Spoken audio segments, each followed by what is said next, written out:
Welcome to Chris Parking Shooting Sports. Sportsman Gun Centre have just sent me a new scope from Element Optics, and this is a Helix 8x56. So 8 times magnification, 56mm objective lens. That objective lens is going to let a lot of light coming in for the tube, great for low light hunting, and of course it's now March, soon going to be April the 1st, so I'm really looking forward to getting out for the roebucks and I'm going to get ready for it. So I've got Mauser M18 here in 243, which is my favoured roe stalking rifle. I've got a couple of pairs of Element Optics scope rings, these are the XT rings, which I'm a big fan of using, and I'm going to set this up today and get ready, zeroed, to use the rifle as the weeks commence. So let's have a look and see what's in the box.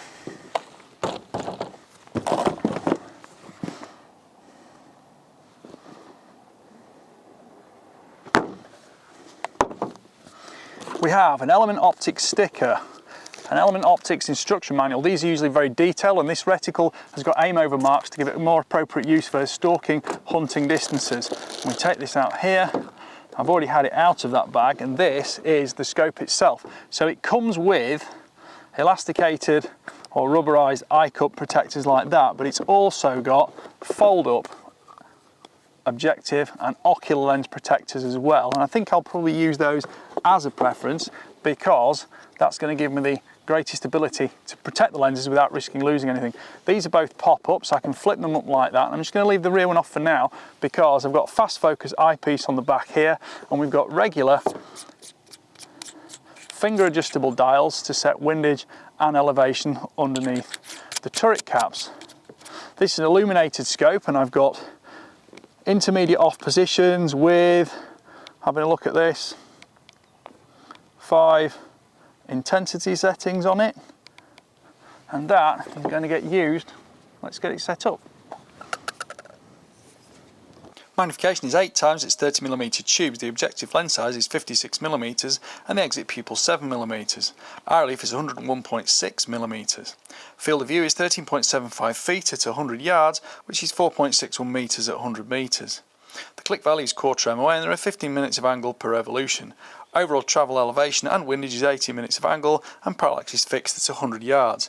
Overall length is 327mm and it weighs 743 grams. The Helix comes with instructions so you can check out the holdover marks on the Raptor Reticle and see how they suit your rifle. There are examples given for 308 Winchester and also for 223 Remington in common sporting cartridges.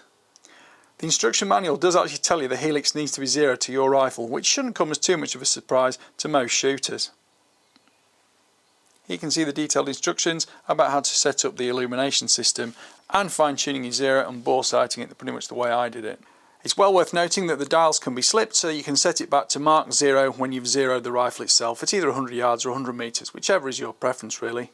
The manual includes detailed instructions to help you understand the difference between minutes of angle, milliradians, and how they apply to your shooting, especially at longer distances. Element supply these handy stickers to put inside your scope cap so you can read off exactly where you've set up and practice with your rifle. Now this rifle's got a Picatinny rail on it, and a Picatinny rail usually adds a little bit of height, so it's all very well saying what height scope rings you're using, but I'm actually going to go for the lowest set I've got here because I suspect there'll probably be enough clearance. So I've got XT mounts 30mm medium Picatinny, and I've got XT mounts 30mm low Picatinny as well. I'm going to start out with the low ones because I think they might do the job.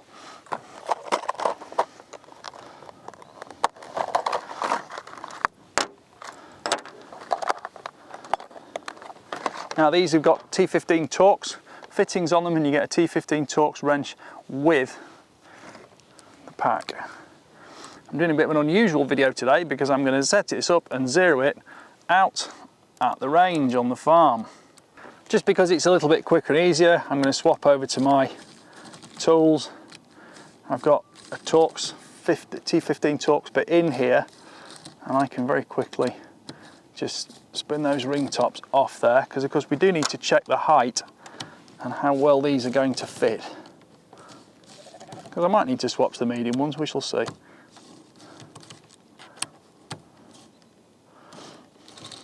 You'll note I can just spin that, there's a little bit of mass to it so it's got a bit of momentum, but these rings are really nicely made, and the bolts themselves have got great threads on them, great threads cut into the actual aluminium, so that they spin very, very easily.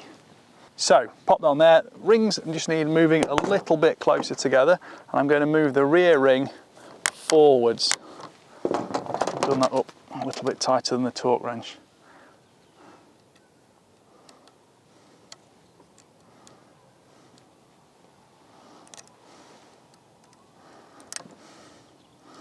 It's actually a little bit difficult seeing because I've got the sun right in my face. But I got the impression you guys might not want another video set in the workshop and you wanted to see it all done real time out in the field.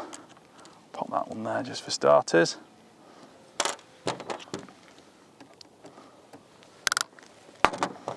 Have a look at that now. Right, so that's got the rings spaced as far apart as they'll go without damaging the actual tapers on the scope tube itself. And we've got about 7 or 8 millimeters of movement there, and if we need more than that, we can actually move the scope rings themselves. Now, as I said, it's got a Picatinny rail on it, so we didn't need the high rings at all because I've still got probably 9 millimeters between that scope and the actual barrel. So I'm very happy that that is going to give me an optimum fit and use on the rifle. Now I've got this torque wrench set up to 2 Newton meters, which is perfect for the tops of scope rings. I'm just going to move these out of the way so they don't blow away in the wind. Now I want to keep the gap between the top and the bottom of the scope ring about parallel.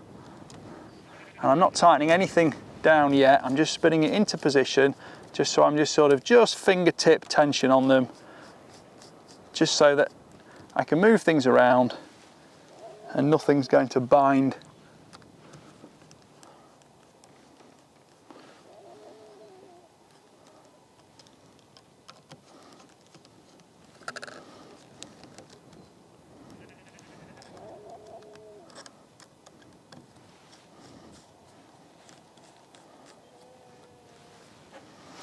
So you can see now, I've just nipped those up just finger tight and I can just slide that, just move it without any damage occurring. I'm just going to take that off so it doesn't block your vision at all.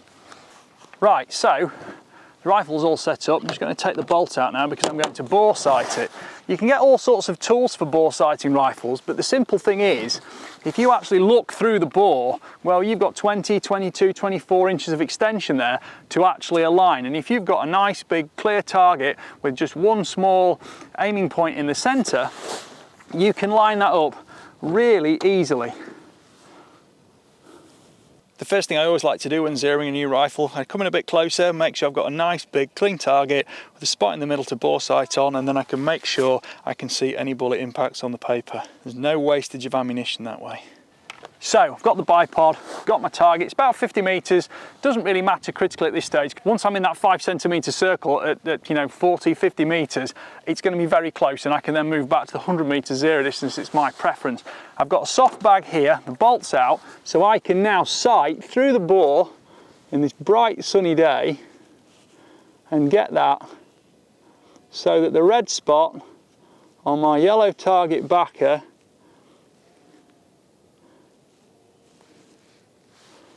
is right in the middle. But it's very bright today, and it's, as usual, these things are sent to test us a little bit. This is the disadvantages of tall cheek pieces because you can't often see through the bore to do this. Once you have bore sighted it, it's done forever, unless of course you decide to change something.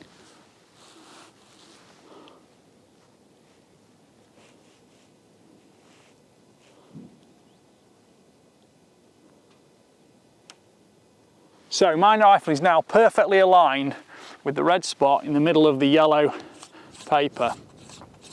And if I take both these turret caps off and look through my scope, I can dial my reticle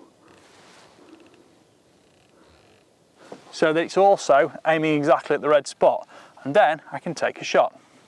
Now there are all sorts of tools available for setting up the position of your scope to make sure there's no reticle can inbuilt into the rifle. If you have those tools, that's great. Generally they'll use some kind of a spirit level across the top of the action or across the top of the turret, and you can run that parallel to it. For a sporting rifle like this, and to be fair for quite a lot of my rifles, I tend to do it by eye because the human eye is unnervingly good at aligning things.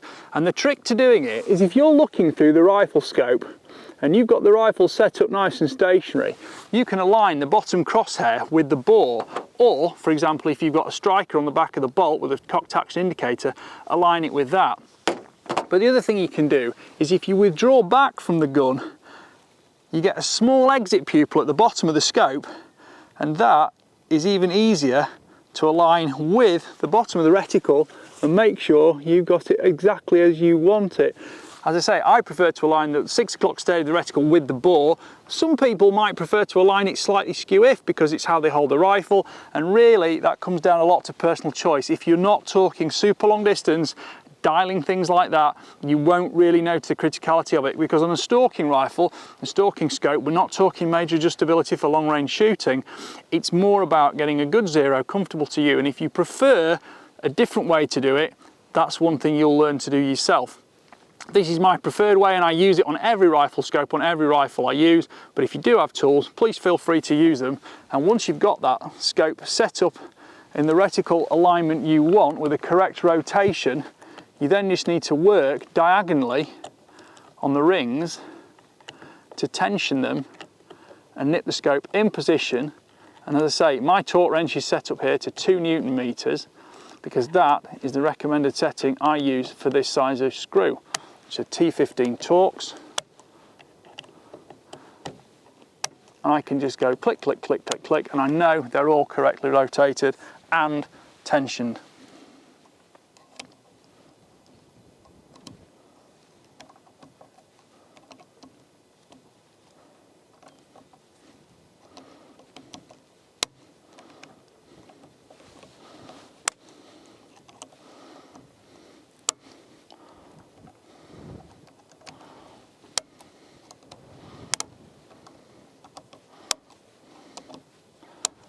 Now, I'm 100% confident that that scope will stay in position because it's using a quality rifle, quality Picatinny rail, quality mounts, it's a quality scope, so I don't have any doubts. And the other thing is, because I could feel when these rings were very gently tensioned, there was no movement at all, there was no bending force applied to the scope. It's literally tightened down, come to a stop, click, click, click, click, click, and that is indicative of the fact that the scope itself isn't being bent into position, nothing's misaligned. So do be wary of that, especially with lesser quality optics and mounting systems.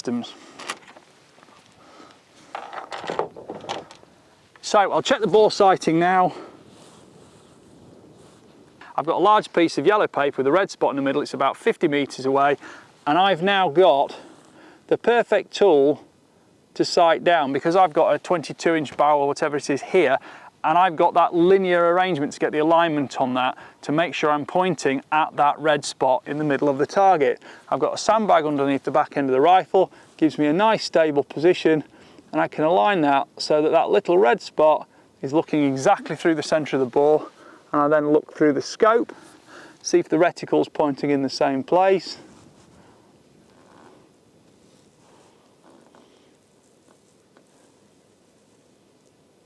It's well worth doing this a few times because it's unnervingly accurate.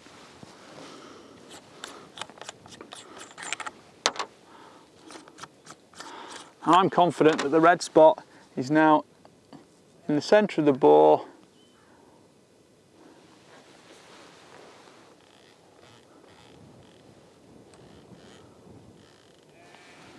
Dial the reticle so it covers the red spot. Check it again.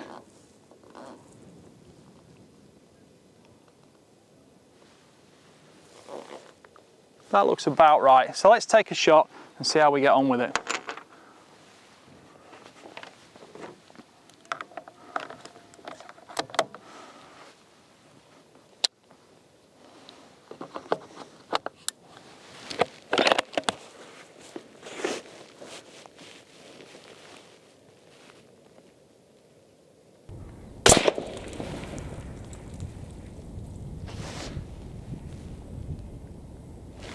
Now I can see that bullet hole just slightly high and left.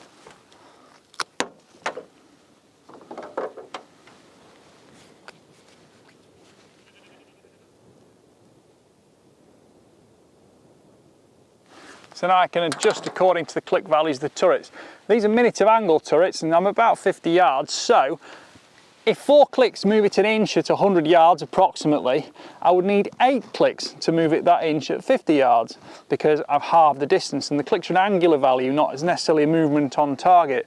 So if I now come down 1, 2, 3, 4, 5, 6, 7, 8, 9, 10, 11, 12, 13, 14, 15, 16. 16 clicks will be 4 inches approximately, or 4 meters of angle at 100 yards. It's also a bit left, so I need to move it a little bit right. And let's just go 8 clicks, because I'm enjoying shooting, so I'm not doing all the maths in my head just yet.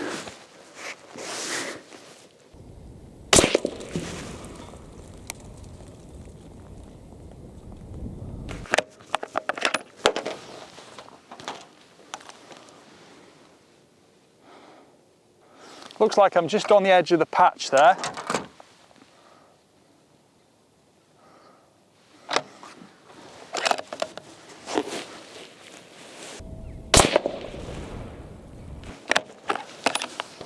So let's empty the rifle and clear it. I'm going to walk forward and have a look, because my eyes aren't as good as they used to be. So down at the target now, just have a look at these. So we bore sighted here. The first shot went there. I brought it down a little bit right. Second shot was here, and then my third shot was there. So we want to maybe take a few clicks up, a few clicks right, but I'm now going to move back to 100 meters and get a precise zero for my usual hunting distance, and where I prefer to zero for using a rifle out in the field.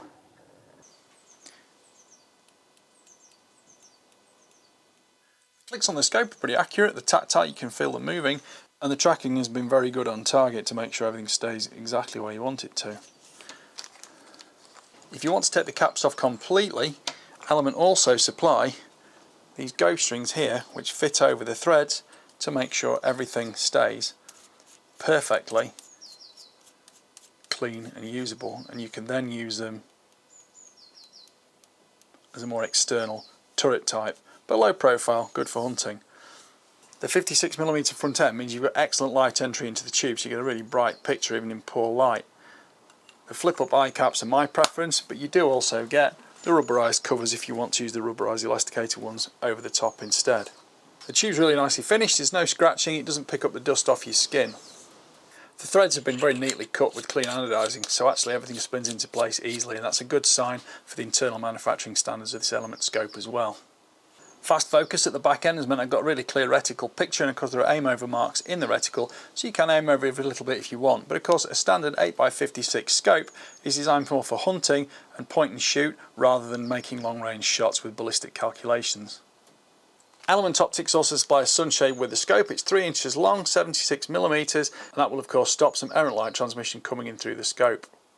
Right, I'm back to 100 meters now, still got the rifle, got the binoculars, I've still got 2 rounds left of the first 5 rounds I put in the magazine, so hopefully so far let's see if we can do a 5-shot zero on this rifle.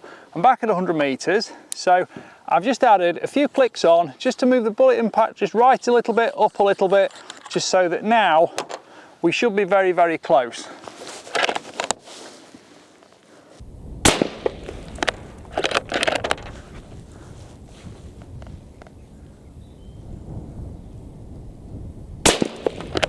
So now I'm going to walk forward, have a look at the bullet impacts, because I can't see them easily through the binoculars or the scope. It's only an 8x scope, so it's not like having a huge magnification range to zoom in on. The point is this has got the 56mm objective, so that when you are hunting, you're looking at larger quarry speeds, especially things like deer stalking.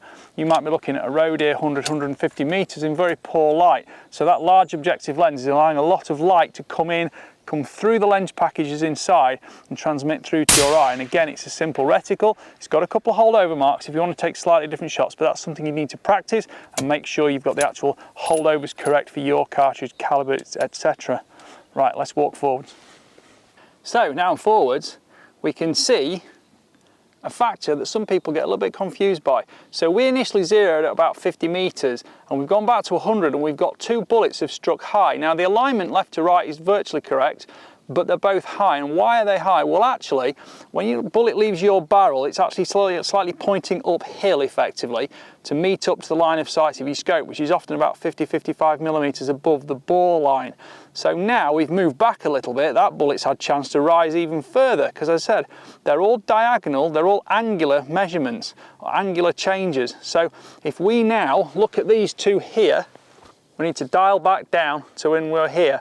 That's probably about 8 centimetres high, about 3.5 inches, and it's about ½ an inch left as well. So to say, depending on what turrets and what scope you're using, you might be working in minutes of angles, which is virtually the same as inches, or milliradians, which is centimetres, and metric, and generally speaking works exactly. A minute of angle is actually 1.069 inches at 100 yards, not exactly 1 inch, so you do kind of make up for that. But if you can shoot a rifle that accurately, you should be well into knowing exactly how to make your adjustments now. So I'm going to drop probably 3 minutes of angle here and go right ½ a minute of angle.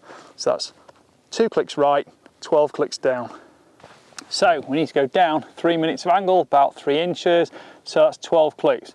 1, 2, 3, 4, 5, 6, 7, 8, 9, 10, 11, 12. And then we want to go right about 2 clicks, about ½ an inch. So that's 1, 2 clicks right. Okay, let's reload the mag. Off we go again. So this is 8 rounds now we've used, or we've shot 5, and I'm just going to load 3 more here. Let's have a little look.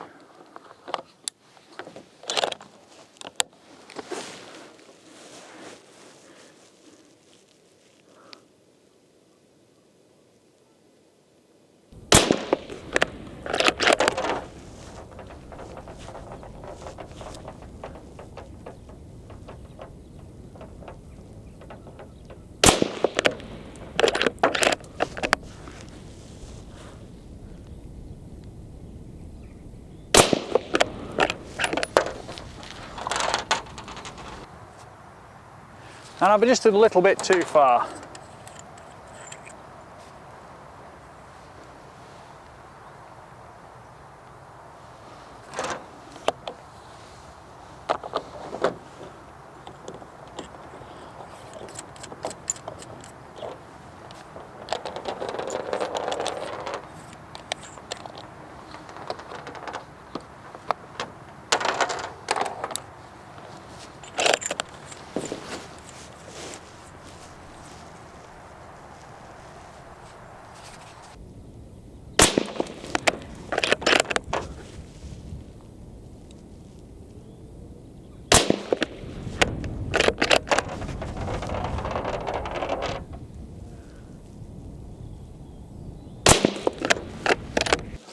Let's go forward and have a look. Check the rifle's clear, all's good. So we adjusted down, put 3 shots there, and then we moved up a few clicks and put 3 shots into the centre. So I might just put another click up, maybe just 1 or 2 clicks up, just to get that perfect, and I'll probably put a fresh spot on and shoot a new target now. But I'm very happy with the way the rifle's shooting. It's 100 metres, certainly accurate enough for any kind of hunting scenario I'm likely to morally use on a road here. Right, let's move and put a new spot on.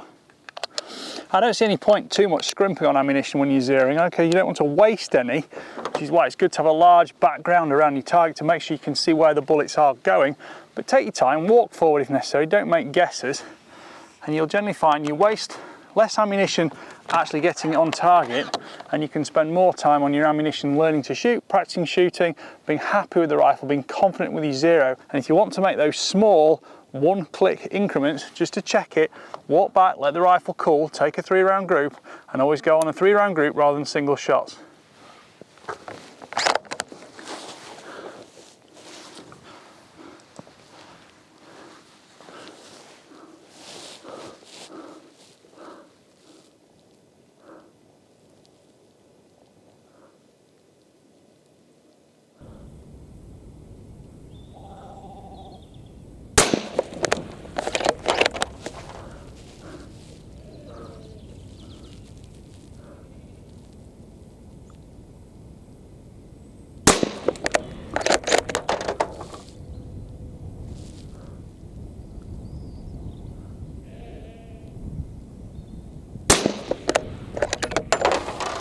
It's important to remember you've got a comfortable, stable shooting position and you are happy with the way you're shooting.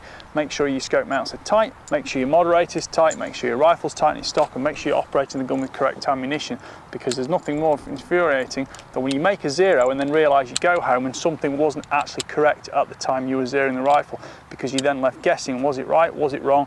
Be confident, because a good zero means you can rely on the rifle and leave it alone and just enjoy shooting it. Now we moved on to another target, and a good group again, but I've just gone a little bit high and left, so I'm obviously clearly not quite right with my adjustment yet.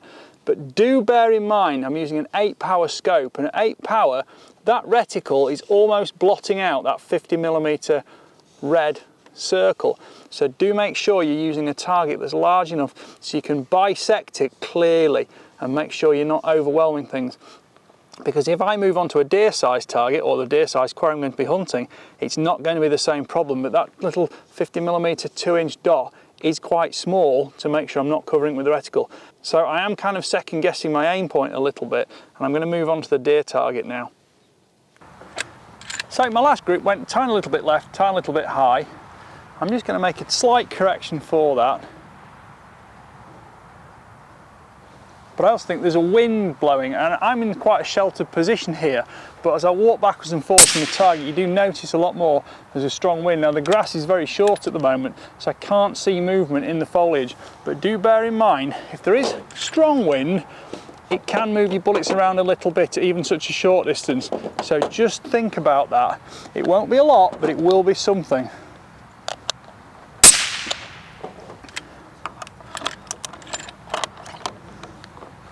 And now, just to make sure I'm getting a more realistic aiming proposal, I'm going to go onto the deer target, because it's an 8x scope, it's more of a hunting scope than a target scope, and my little 50mm red circles are quite small behind the reticle.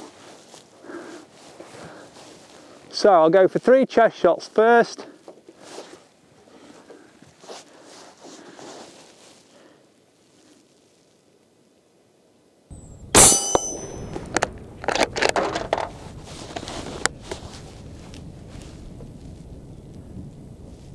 I'm going to aim at the splash mark of the previous shot now.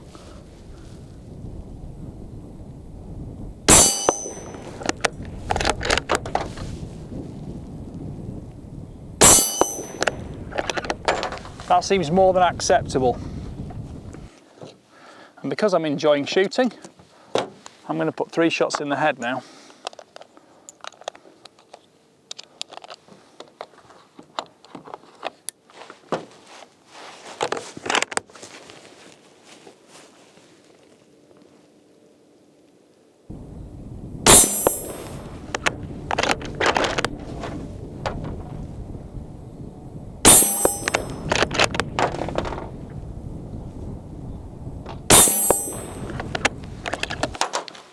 I'm more than happy with the 0 on this scope, and as we've seen, when you move on to the larger aiming solution with a fixed power scope, low magnification, great light transmission, great field of view, you do get a bit more precision back because you are bisecting a larger target, so to speak. Aiming at very small dots with a hunting scope isn't always quite the precision you think it should be, and suddenly when you do move on to a larger target, you suddenly find that precision comes back to you.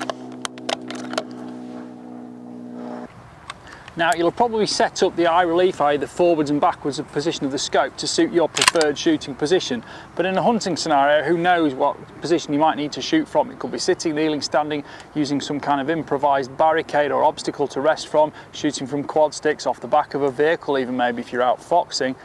Now you'll have set the scope up to compensate for the eye relief on the scope. Eye relief is usually between 90 and 100mm on most daylight sporting optics. You'll have set that up probably from your favourite shooting position. I was sort of standing shooting off the back of the truck to 0 today, but in a hunting scenario that's not how I'll be hunting. So I might be shooting prone, I might be shooting from a high seat resting on the front, I might be shooting from quad sticks or even a tripod. So I now want to practice from all those positions and make sure the eye box of this scope, i.e. where my head is in relative position to the optic, means I've still got a full vignette-free clear picture. I'm also going to take the opportunity to test some of the holdover points on this reticle to make sure it matches my ammunition, because I've got a target out now at 200 meters.